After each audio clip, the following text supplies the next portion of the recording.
Brian, founder of BUKU Branded and Bernie's Book Bank. Welcome to the show. We're getting right into it. We're wasting absolutely no time. Yeah, thanks for having me. Yeah, man. Pleasure to have you here. We got a little bit of a time constraint, so we'll make sure we get you out of here at a decent time. When I started my kind of entrepreneurial journey and social media journey, I started on LinkedIn in 2019 and Instagram. And it was right during kind of when COVID hit. So everything sort of went from in-person was what you had. I was a sales rep at the time, shaking hands, kissing babies, dropping off donuts, knocking on doors, going to events. I mean, that was just like the world we live in. Almost nobody was doing Zoom calls. That was just like unheard of for you to do at the time as like, hey, let's hop on a Zoom call. You just never did it unless you absolutely had to, at least if you had a local territory, you'd drive out there. And then I got on LinkedIn and started doing video content. And it was like perfect timing because COVID hit. Right. And pretty much overnight, people were like, we literally can't do anything in person anymore. Right. Trade shows cancels, conference cancels, meetings canceled. And so it fueled my business during that time. And it kind of made me reliant on 100% social and video and virtual. And then maybe about a year or 2 years ago, year and a half, 2 years ago, I had this like epiphany of just like, it's about in person. It's about real relationships. It's about building community. And that's part of the reason I started this podcast. I was telling you before we hit record is that, we're on a mission to make this the realest room in entrepreneurship, just to have real conversations like we're doing now and help impact 100,000 founders, help them grow their businesses and live more fulfilling lives. That's what we're trying to do with this. And obviously it fuels other things and content and that kind of stuff. But it just I really came back to I'm in this community. There's a lot of great people and businesses here. Why am I not doing more business here? Why is my impact not greater at a local level? Mm-hmm. Why am I not bringing people in person and doing these types of things versus having everything virtual? And since we've done that, it's grown the business. It's made a bigger impact. I feel more excited about doing this. And, we were talking a little bit before we hit record, just everything's kind of going AI and automated and how do we autopilot this? And we can't lose the real relationships community aspect that I think, to your point earlier, makes a human being. Yep. Yeah, well, I'm concerned. I think we're on a race to nowhere. In fact, I'd love for a leader in this world to pose the question, where do we want to be in 150, 250, 500 years? As a people, as a planet, and just if you want to talk local, I mean, you could just start to shrink that down into our country, to our community. Because I don't think we've ever sat back and defined success. On the Zoom front, on one hand, it's a beautiful thing because before the choice was phone call or in person, right? And in person was always preferred, but there was a chasm between a phone call and in person. Zoom is a nice compromise, but when it's used to replace an in-person meeting, it just does not do it. Mm-hmm. So it's nice because it's way better than a call. But I think we've kind of leaned on it too hard. But that's anything. I mean, the pendulum swings and everything, and I hope my hope is that whether it's calling a business and you get somebody that answers the phone, or when you go into a restaurant, you're actually greeted. And that's lost nowadays. Right. It's kind of unbelievable, but it also creates a huge opportunity for businesses or entrepreneurs where, there's some things that you can do that don't take talent that can really separate you. Yeah. And I can't believe how many times, I sent an email back to somebody within 30 minutes or call them back or whatever. And they're like, oh my gosh, thank you so much. Like, yes. That's a no-brainer. Yeah. But it takes intention and it takes time. Yeah. But it's worth it because people do business with people. People give money to people. They don't give money to causes. They give money to people for good causes, and they do business. I mean, whether it's a podcast or whatever business it may be, there's a million of those, not a million, but there's tons of that kind of business. They could do that with anybody. Mm-hmm. They're going to do it with people they like. Right. And they can't like you or know you, and even your weaknesses. I think people knowing your weaknesses and your vulnerability is very important. Yeah. Because they're going to figure it out eventually. Right. They do. I'm always amazed by, maybe amazed isn't the right word, but maybe it's disappointed. But when you walk into a restaurant or a retail shop, let's just use a restaurant, for example, and you come in and you're not really greeted and you sit there for 5 or 10 minutes. And I'm not sitting there thinking like, I'm grateful for the fact that I'm even able to be in a restaurant in the first place. So it's not coming from a place of I'm entitled to, of course. Why aren't they serving me hand? But I just think about the opportunity to wow the customer. That's where I go, because I'm very customer centric. And I think, man, if I was running this company, I go back to lead. It's all leadership. It's all just the culture they created.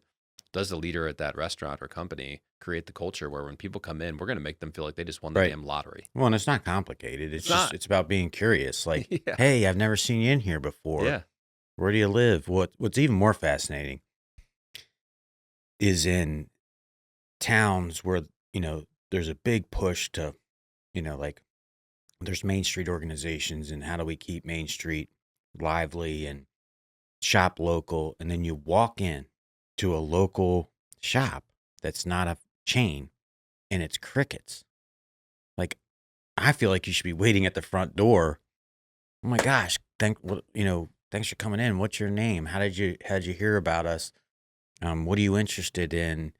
Blah blah blah. Like but I've had this experience multiple times in the town that I live in that is very adamant about people shopping local, and there's money and resources spent behind promoting it. And you walk in and it's like, well, this feels no different than any other shop that I walk into.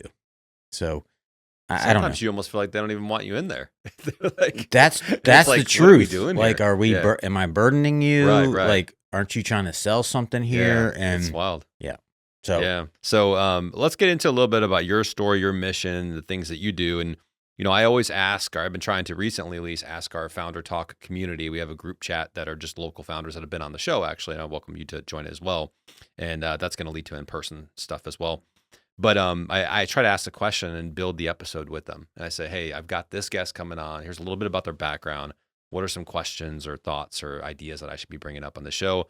Some of them, which we'll get into, maybe some of them, maybe not all of them, is what do great brands do that average ones don't? Branding versus marketing, the differences there and how a founder leverages both. Are swag bags a waste of money or a smart branding play?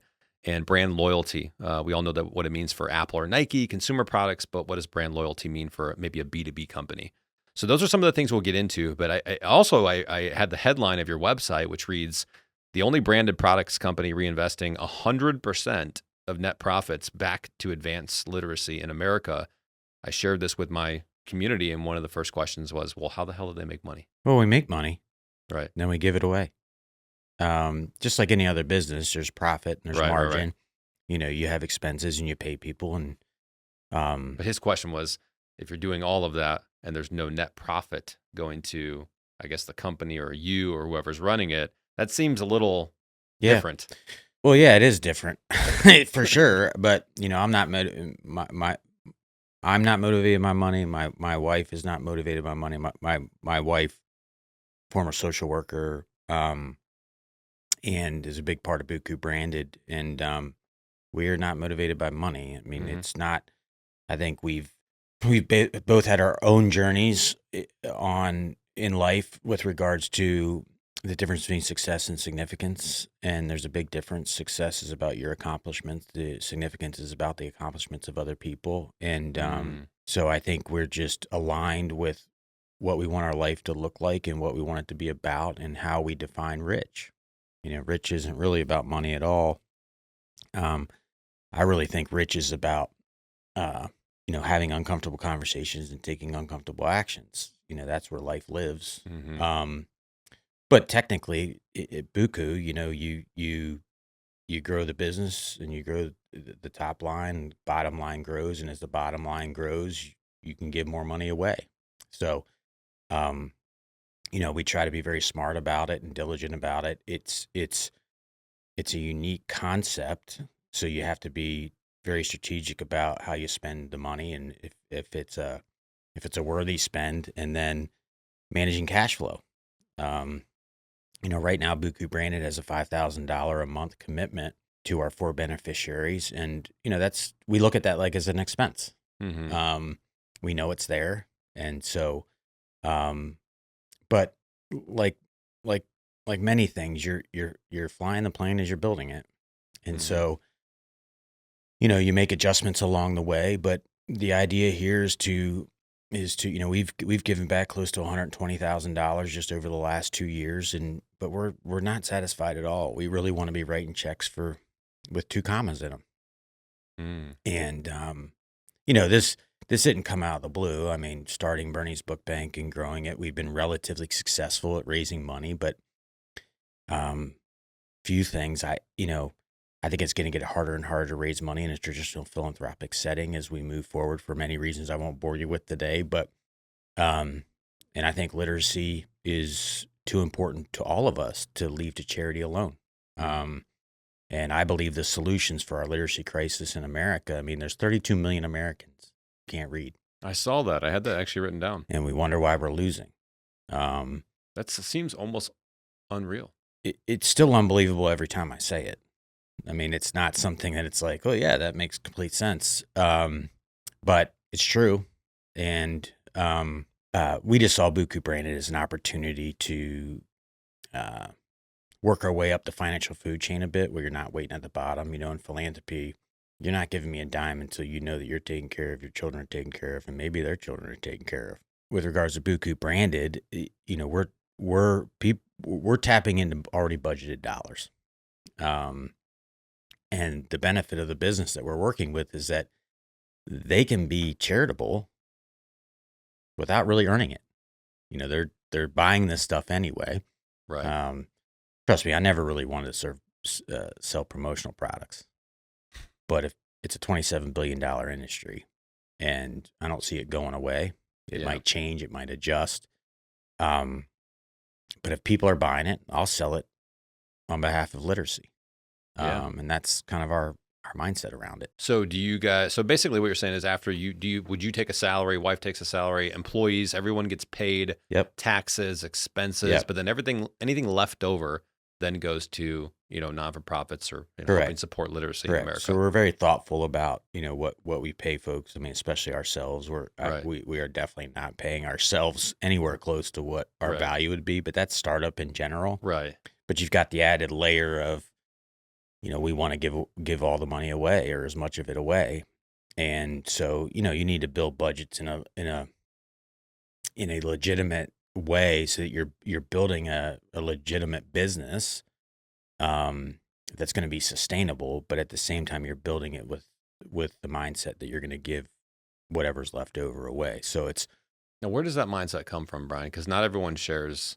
I think it's very rare that someone would share that belief that most people think if I'm going to make some extra money, the net profit, I'm going to invest that or do something for you're basically yourself or your own inner circle, your own family first. And then people think, well, once I've got a lot of money, 10, 15, 20, whatever years later, then I'll start doing my philanthropic type stuff. But you're saying we're pretty much doing this from day one. It's built into the business.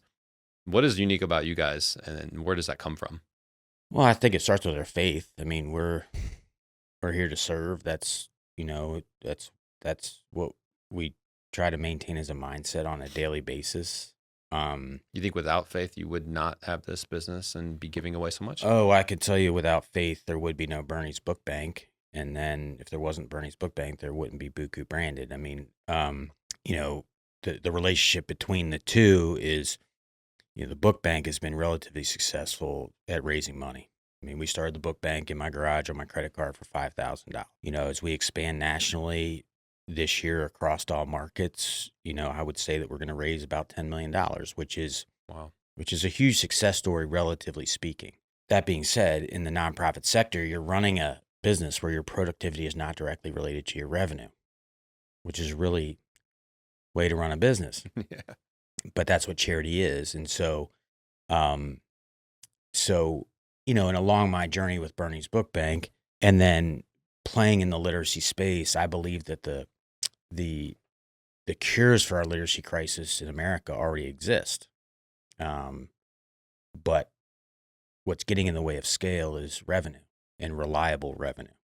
And so, with BUKU Brand, it's like, okay, well, how do we really significantly increase the amount of revenue going into the literacy space so that we can solve our literacy crisis, because it affects us all. It's not just an emotional conversation that every child in America deserves a chance to read their way to a better life. If you look at homelessness, poverty, and hunger, those are symptoms of something else.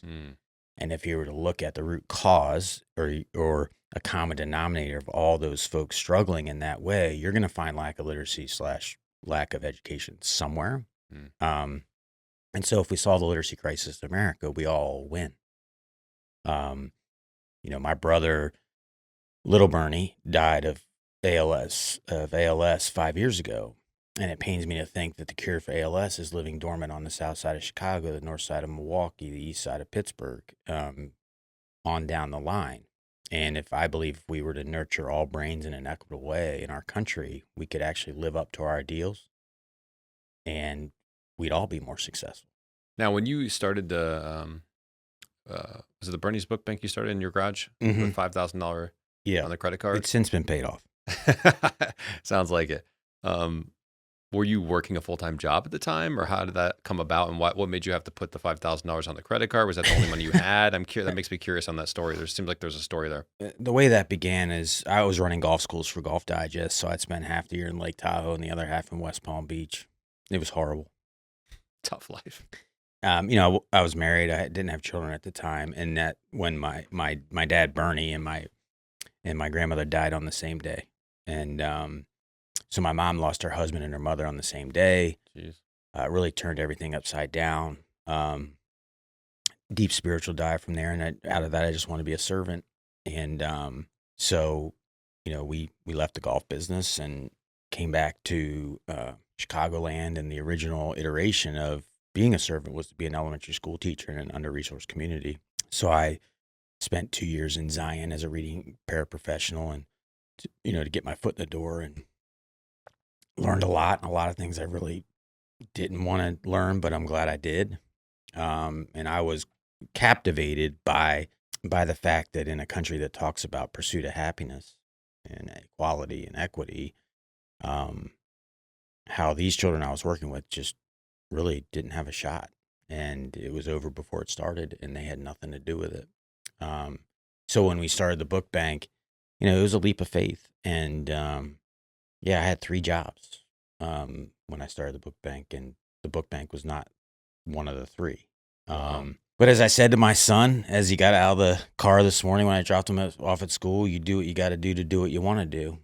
And it's a great line. This is what I felt like I was called to do. There's 2 really important days in your life. 1, the day you're born, and 2, the day you realize why you were born. And most people never get to the second.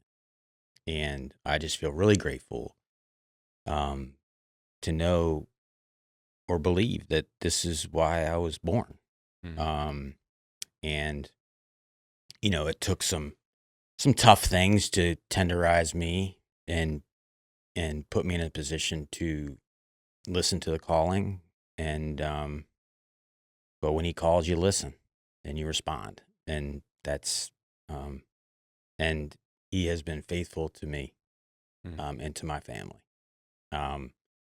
It's been an unbelievable journey. It's kind of, I feel like it's just beginning. And I feel lucky and blessed. I mean, it hasn't been without blood, sweat, and tears. A lot of them. A lot of sacrifice by my children, their mother, my wife, and a lot of people. And I'm just really grateful to live a life of purpose. How do you find that if you haven't found your purpose? Maybe you're building a business, or you want to start a business, and you're just kind of doing it because it's like, yeah, I enjoy what I'm doing and it's making money, but I don't feel like I've found. I mean, when I hear you talk, it's just like you found your calling. It's like, or it found you, or whatever you want to say. But it just seems like there's full alignment. There's a clear mission, and I just think a lot of founders, entrepreneurs listening right now haven't found that yet, and they want to. Well, I think they need to seek. And they need to seek real hard. What does that mean, though? I think that if you really want to live a life of purpose, you got to take actions to seek opportunities to do so. And that doesn't mean that you necessarily start a business where you give all your money away. But I do believe that the only way to serve yourself is to serve other people. And I've been convinced just watching the book bank grow. We host tens of thousands of volunteers at Bernie's Book Bank every year. And I know by talking to many people that have volunteered there, whether it's in a deep way or whether it's just coming in to volunteer at the facility, that that has made their life better. And we do about 6,000 volunteer hours a month there, and more than half are given by people under the age of 18. We're the only organization in Chicagoland that would take a child under the age of 5 to volunteer. And so I really believe we're serving two populations. And this is important relative to your conversation, because I think it needs to start early, and I think it needs to start with our children. That I believe we're serving two populations. The first one is the children we're serving with good quality books in their home from birth through 6th grade. But the second is we're providing a safe place for young people to make service a habit from a very young age, and through that build lifelong perspective. Because the mental health issues that we have in our country are very real. But I think a big contributing factor to that is who do we spend all day thinking about? Me. Mm-hmm. And I'm just convinced, and through experience, that that all changes when you start to serve other people and you get proximate to other people who have way less than you. I think it makes you a better father, brother, sister, follower, employee, leader. And if all that changes, the world changes. And perspective's important. This is really interesting, because I feel like, kind of some of the journey of a founder entrepreneur in a lot of cases is, you're starting to build this business, you go through some struggles, you're not wealthy right away. You start to build a business, you're just trying to survive in a lot of cases for the first few years, in a lot of ways. Yep. Just keep the business going, keep the doors open, continue to grow, hopefully to a degree. And then down the line, maybe you start making more money, you start getting a little more comfortable, you can do more things for your family, your kids, yourself. Maybe you upgrade the house, you're able to go on a vacation once or twice a year. And it's like, okay, I finally went through all these struggles and these challenges to be able to now have something. Now I want to preserve that thing. I want to hold it very tight. And then eventually get to a point where you're like, okay, now I've got enough surplus where I want to start giving back and doing those types of things. But it's easy to give back when you have a lot of stuff. It's not easy to give when you don't seemingly have a lot to actually give. Now, maybe you could argue you always have a lot to give. But I think what you're speaking to here is building the discipline, the habits, and the perspective early on to say it's not about what you have. You give because it's a way of life. Mm-hmm. And when you give, you get. One thing I always say to my girls on the way to drop them off for school is a couple different sayings I have that I kind of repeat and try to brand in their mind. One of them is ask not. It's a little bit JFK-ish. Yeah. Ask not what you can get from the world, but ask what you can give. Yeah. And they'll never have a bucket big enough for what comes back. And it's not why you do it. You need to do it with authenticity. But I'm here to tell you, like, I've been given way more. But look, a gift really isn't a gift unless there's a sacrifice. That's a good way to put it.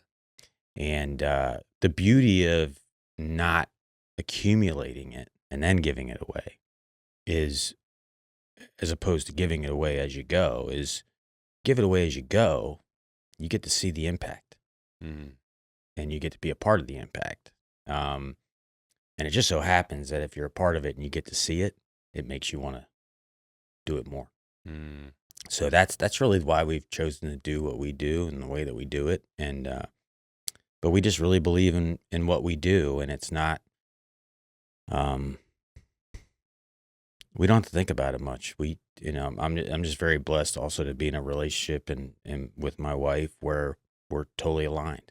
She, as a former social worker, she used to work for an agency that used to get books from Bernie's Book Bank. Oh wow, and that's cool. So she would see it on the back end, and she's just also a very giving person. And so anyway, all I can say is we're super blessed. What would you say to the founder that's maybe, if there was a founder sitting here, entrepreneur sitting here, and they're just working their ass off, grinding away, maybe they're nonstop traveling or just busy with their business, and they're just on that rabbit wheel or that wheelhouse, whatever you call it. What is it? The hamster wheel. And they're just nonstop going, but it doesn't seem like there's not much purpose or mission or fulfillment. Maybe it's just like, I got to grow the business. I got to grow the business. I got to grow the business. What would you say to that person? I'd say you have to really ask yourself some hard questions. Like, what are you doing it for and why? and where are you going, and what do you plan to do with, if you're for me, if you're solely motivated by money as a founder or an entrepreneur of anything, like that is that's a rabbit hole that being an entrepreneur, being a founder, or trying to grow something of any type is really, really hard. And I think where purpose helps is it helps you pull those through. Mm-hmm. Look, I have stressful days. A lot of it's stress I've caused myself, so I have to feel grateful for that.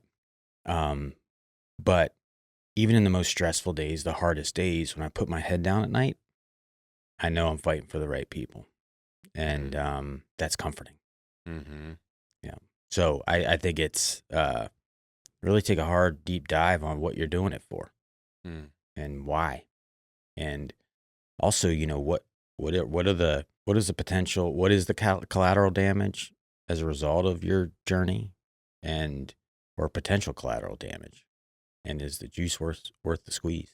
It's interesting, talking about this, thinking about this podcast is that maybe it started very entrepreneurial, founder based, that kind of stuff. But the more I do these episodes and have these deep dives, the more I realize that it's not really about business when you break it all down.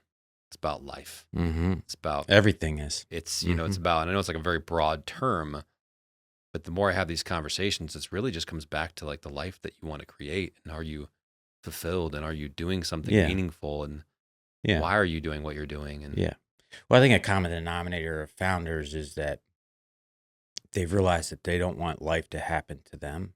They want to create it. And listen, with all the struggles and that come with trying to build something, there's nothing better than creating life, or being the driver of what happens, that you don't accept the fact that, well, this is just it, and I'm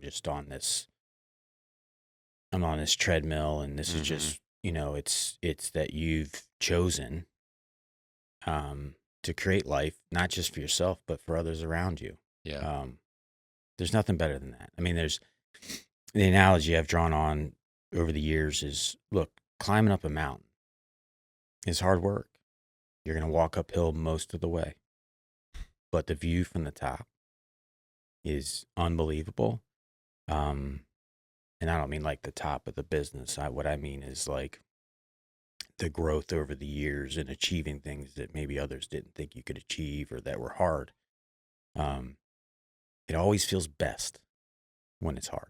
And that's true. And there's just no way around it. That's so true. Because you had to work for it. You had to put in sweat equity. You had to go through the challenges. It doesn't, it's like when you are given something versus when you had to buy it and you spent your last penny on something, and you had to, everything was hard earned, and then you had to get this thing. And now it feels like, wow, I really want to take care of this thing or bear this responsibility because I know what it takes to get it. Yeah. When you're given something, it's just kind of like, all right, I could throw it out, and I didn't really, not losing anything because I didn't really make it or create it or earn it.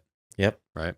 100%. What percentage of entrepreneurs, if you had to guess today, just a rough estimate, 0 to 100%, are living life in a fulfilled, purpose-driven way, where they're not, doing it for the status or for the next milestone or the revenue? What would you guess? In other words, how many percentage of entrepreneurs are like you? Well, it depends on really what the question is. If it's entrepreneurs that are purpose-driven, I'd say it's a very small amount. But if the question is, I think the major majority of them, well, the one thing you said was the purpose. Then there was another piece of that. What would you say that again? Well, what I'm trying to say is that there are a lot of founders, entrepreneurs out there who are just kind of running the business to get to the next revenue milestone. And it's really kind of just about that, right? It's not a ton more than that. I don't think, of course, there's always a percentage of, they want the status. They just want to be a founder, and they just want to have, but I think whether it's purpose-driven and serving others, that's different. But purpose-driven in general, I'd say most of them are. Really? That would be my, because they kind of have to be. You kind of have to be driven by something to grow to start something and then grow something like that. And I'd say to have the intestinal fortitude and the resilience to continue to go. I think a lot of entrepreneurs, and I feel this way too, if the why is important enough, you'll figure out the how. And that's really what entrepreneurship is. You see a need, or you see, and don't get me wrong. I mean, there's opportunity in there too. Yeah. And by the way, there's nothing wrong with, I want people to be as successful as they possibly can be. I don't think there should be a ceiling. I don't have any problems with people that want to make a lot of money but it is like, okay, well, what are you going to do with it? Like, how are you going to leverage that? Yeah. Because you can only have so many houses and, right. and cars and whatever else. But the reality is we all are going to die with nothing. Yeah. Everything gets taken away. Right. And that's why faith is really important to me, because at the end of the day, that's all I got. And, is your belief, there's a common belief that as long as you have enough money to where you can go out to dinner and you could buy your family dinner and not have to worry about the bill, not have to think about it because there is enough money in the bank and things are taken care of, bills are paid. As long as you have that, anything additional is not going to make you much happier. Yeah, I think I agree with what you're saying. It is nice to get to a point where if you come home and you're like, let's just go out to eat, you don't really have to think about it. I mean, that's or even just paying bills. Money is like, choices. Oh, yeah. Yes. I mean, I've had my daughter's 16, very driven, very driven, very academic, and thinking about college now. And as you start thinking about college, you start to think about the rest of your life and career. Yeah. And we've recently had a conversation where it's like, look, being passionate about what you do is very important, but this notion of find out what you love to do and then you'll figure out a way to make money out of it is a farce. And really? It's not, I don't think it's sound advice. And I say that from experience. We got lucky. I'm probably 1 in 5,000. But I lived paycheck to paycheck for a very long time, frankly, still living paycheck to paycheck. Not like I did before. And I do want my kids to be able to have choices.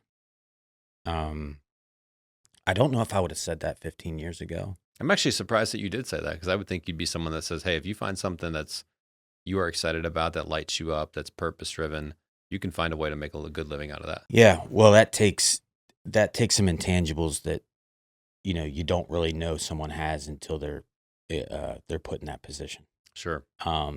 And I don't want them to have to be, I'm not saying comfort. What I'm saying is you're going to want to have choices. If you think about it, if you have a family and you want to live in a decent home and you want to be able to take a vacation from time to time, right? Your household's going to have to make at least $200,000 a year. No doubt about it today in America, at least in Chicago. Correct. Yeah. Correct. And so it's just reality. Yeah. I think you can find a balance between the two. I wouldn't want or expect everyone to do it the way that I did it, in that it's the right way. It's just what I've chosen, and thankfully, I've had the help of a lot of people. I mean, tens of thousands of people. Mm-hmm. I get way too much credit for the book bank or BUKU. It's all about people, and people have done it, and people have adopted our mission as their own, and that's really why it's become what it's become. Of course, someone has to start it, but if you ever want to watch a really cool video there's a video on YouTube called "Starting a Movement," and it's probably 2 minutes long, and if you go to it, you'll probably think that you're watching the wrong video because it's really grainy and old. But it's a guy.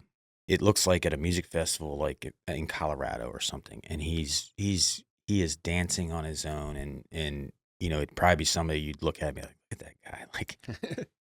But what you watch over time is the people that start to come dance with him, and then everyone is dancing with him. And the point of the video is that starting a movement is not about the guy that starts it or the gal that starts it. It's about the first follower. And then the follower after that, and the follower after that. That's really what makes a movement. not the person that starts it. Mm. And that's the case with what I've been involved in. And everything takes a knucklehead to start it. Yeah, somebody brave enough to put themselves out there. And right. I mean, it's really not smart. Like what I did was, I mean, I had no money, 3 jobs, expecting father. Never started a business, never run a business.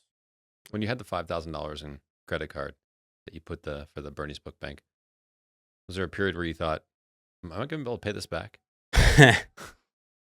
Was it just blind faith, or I guess not blind faith, but believing in that? Because to me, when you don't have money and then you got to put something, and I've been in that position before, believe me, with kids and stuff, where it's like we don't have enough for groceries, when you got to put $5,000 when you don't have any money is a lot to put on something that like hopefully this works out. Yeah. Well, I think it's part conviction. Yeah. And part like no one's going to tell you otherwise. Mm-hmm. You have to have that a little bit too. Right. Like, because you're going to go through tough times. You're going to be challenged. Right. You got to have that, like, I will figure out a way to make this work. Correct. Yeah. Yeah. I mean, is it a good business strategy? No, but I call it perfect naivety. I think that it's required because, like, if you would have told me what it would take to get here, and I'm pretty stubborn. I think if I could put my mind to something, I can get it done. It just wasn't smart. Yeah. But you have to have that. You have to be perfectly naive in some way. Yeah. Maybe it was smart. Maybe it was smart because you bet on yourself and your mission and what you believed in. It's worked out. Yeah. Maybe it was just risky, is what we'd say, instead of not smart. It was well. Yeah. Yeah. I think it's a little bit of all that. There you go. Okay, so let's get into some branding stuff. I appreciate you sharing all that with. That wasn't even part of necessarily the planned conversation, although I'm not surprised that we got there. But I think I love having these insightful, thought-provoking, bigger than the business type conversations. I appreciate you indulging. Mm-hmm. Let's get to some of the branding questions, though. First one is just, how do you define a brand? Like, how would you define brand? I'd say what it makes you feel. Early on in the Book Bank's journey, we did something that I think a lot of people thought was not smart either, which was go through a full-on branding exercise. And we've done some refreshes since then. I think it's smart to continue to do that because you need to know who you are and what are your North Stars but I'm glad we did it because when we went to go build the big facility we're in right now, which is now 60,000 square feet, it was very helpful to understand who we are and the vibe that we were trying to create for folks when they were to come into the facility. And the main objective was a feeling, and whether that's the colors or whether that's how you lay it out. Mm-hmm. I think it's about a feeling, and I think it's about like, those are my people, and I belong. Yeah. I belong to that. It's kind of fascinating.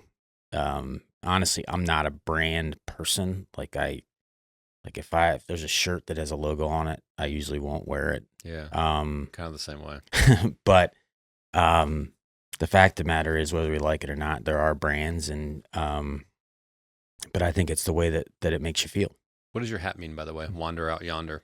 I mean, I know I could imagine what that might mean, but is there significance to that? Well, to be honest with you, I just like the way it looked, but I guess it does.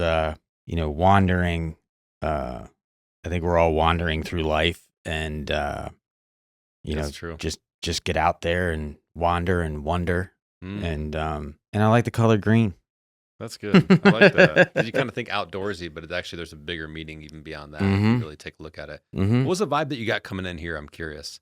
What kind of here? Feeling, like just being here in this environment, what kind of vibe or feeling do you get? And you can be as honest as you want to. He might roast me here live on camera, but just kind of what's the vibe you get being in here on the show? Well, I think it's homey. That's good. You feel at home. Okay, that's good. And I think that's if that's the only vibe I have or anybody else have, I think that's good enough. We all just want a home, don't we? Yeah. And we want to feel like we're at home. And that's back to the book bank. We wanted to be a place where people felt like they were at home, and that beyond that, they needed to be there. They felt like they were fed there. Yeah. So yeah, I feel at home. Cool. I appreciate that. That's actually the vibe that we're going for. Is just very homey, a little outdoorsy, maybe a little outdoorsy. I like plants. Kind of the green. Plants are good. Yeah, because I think to me that just feels earthy, homey. It just feels comforting. Doesn't feel, there's not like crazy lights. I mean, you got to have some lights and set up, otherwise it's not a damn podcast. But you try to make it as minimalist maybe as possible. So, another question here: what do great brands do that average ones don't? I think their actions follow the brand that they're trying to portray. You can say one thing, you can portray another thing, but if your actions are not consistent with who you think you are or who you say you are, there's a disconnect. And in terms of brand loyalty, or some people call it brand love, or whatever you might use in terms of describing that, but basically getting people to where they just almost blindly follow you. Like if you put out some new product or service, they're going to get it, And I think we look at companies like, we know what brand loyalty means for Apple, for Nike, for things like that, because it's physical products. Their logos are famous. They've been around for many years. But what does brand loyalty mean for a B2B company? That's a staffing, recruiting company, or a financial firm, or something like that. Well, I think trust is a big deal, but I also just want to say right here, since you're asking me these branding questions, I'm a recovering golf professional with an entomology degree. So I am not an illiteracy expert, nor am I a brand expert. Well, I think you guys have done a really nice job building a great brand, multiple great brands. So even though you say I may not be an expert, I do think that you maybe aren't giving yourself enough credit, because you've built something that extends well beyond you guys. And to me, that is brand. That's community, obviously. Well, I don't think anybody would argue with this, including my wife, that I'm a big feelings person. In one of our first dates, she said, "You feel every emotion intensely." I was like, "Damn, she figured it out already." Now, how did she know that from the first date? I don't think it was first. It was probably third. Okay, but still. I'll answer that question in a minute. Okay. But it's important to say what I was feeling at the moment, which was, oh no, what's coming next? And what she said next was one of the greatest things I've ever heard with my own ears, and that was, "But I want to own all of them." And she has been true to her word beyond that, and which is an amazing feeling. But I think it's trust, and when you're working with someone, there's always going to be challenges, and there's going to be things that don't quite go as planned from time to time. But it's the client knowing that you care, and that you're going to run through a brick wall to make it right. And that's why I think relationships are really, really important, so that it's not a transaction. You could say it's the difference between a client and a customer. My brother was a State Farm agent, and he would have customers from time to time call him because their monthly bill went up by 27 cents. Jeez. Or, whatever. That might be extreme, but something to that effect. I got you, yeah. But a customer it's always about that. A client will say, "Hey, Bernie, how's your family?" Yeah. And they won't worry so much about 20. I mean, I say 27 cents because it was that trivial. Right. And those are the people who are going to sue you. That's true. So I think relationships, you just never get around relationships. And if you want to run a great business, you have to, at some level, have a relationship with your clients, because they have a lot of choices. And they need to know you're on their team, and that you're going to work for them. And you're going to improve what they're doing as a business and help them be successful. What do you think the key is to building great relationships with clients? Because, there may be people listening right now that say, we've got some good clients. I don't know if I really feel like I know them or have a great relationship with them. We do good service for them, but maybe they don't feel like they have that relationship, or they want to make it better. Candidly, I think it's authenticity and vulnerability and humility. Like, you have to be confident in what you do, but also recognize that things are going to go sideways from time to time. And I think the more someone knows you, the more loyal they're going to be. They're going to accept it's just business. Things don't always go as planned. Yeah. And they're going to stay with you because they believe in you. And they believe at some level that no one's going to care more about them and what they're trying to do than you. And that takes time and effort and intention. Yeah. And whether it's a client or whether it's a donor, the relationship is key. And I think authenticity, vulnerability, humility are important in any relationship because they're going to figure it out eventually who you are, what your strengths are and what your weaknesses are. And we all have weaknesses, and I've got a ton of them. Yeah. But I think, we had a donor at the book bank the first time we ever got a multi-year commitment. It would mean a lot today, but it meant a ton back then. And it was like, we'd asked them for 25 the first year, 15 the second year, and 10 the third. So my phone rings, I pick it up, and it's the daughter of the patriarch of the family. And she said, "Oh, Brian, I just wanted to call and let you know that we're going to do this." And I was like, "Really? Are you sure? Because I have no idea what I'm doing, right?" And she said, "Yeah, Brian, we're well aware of that." But we still want to move forward. But what we do know is that you know how to get really good people to the table. And if there's anybody who's going to run through a brick wall to get this done, it's you. Mm-hmm. And that's all we need to know. And if you think about it, anybody that's a potential donor, they owned a business, ran a business, sold a business, whatever it may be. They know that mistakes will be made because they've made them all. Yeah. What they really need to know is that do you have the intestinal fortitude that when those challenges come, that you will push through them no matter what. And I think that's the same in a for-profit setting where people trust you and they know that you are going to do whatever it takes to make it right when things go wrong. Yeah. I would add on to that to build relationships is just to be genuinely curious. Yep. And ask questions and get to know them and things like that. Because I think that goes a long way. Yeah. And not be like, "Hey, how was your weekend? Good. How was yours? Good." Yeah. That's kind of surface level, but just genuinely saying, "Hey, what's happening with this?" Or, "Hey, you mentioned your kids are doing this and this. How's that going?" Yep. Yeah. And you got to be curious without an agenda. That's right. With no strings attached. Genuinely curious. Yep. Yeah, exactly. Yep. Before we came on, I know we only got a few minutes left because we got to get you out of here, but before we came on, you said that you're not really so much running the business or being the CEO of the company, and it's not something that you want to necessarily do. I'm curious why that is, because typically a founder, they're the CEO, they run the company, they're kind of at the head. It sounds like you shied away from that. Well, I want us to succeed, number one. At the book bank, we work on behalf of hundreds of thousands of children that we serve and the ones we don't serve yet. And I wouldn't say this is always the case, but I guess over the last 10 years, if you really take a hard look at yourself, you realize what you're good at and what you're not. And I think the key to that is once you understand that, being honest with yourself and stop trying to get good at things you're not predisposed to be good at and start trying to get great at what you're already pretty good at. And, I'm not a CEO.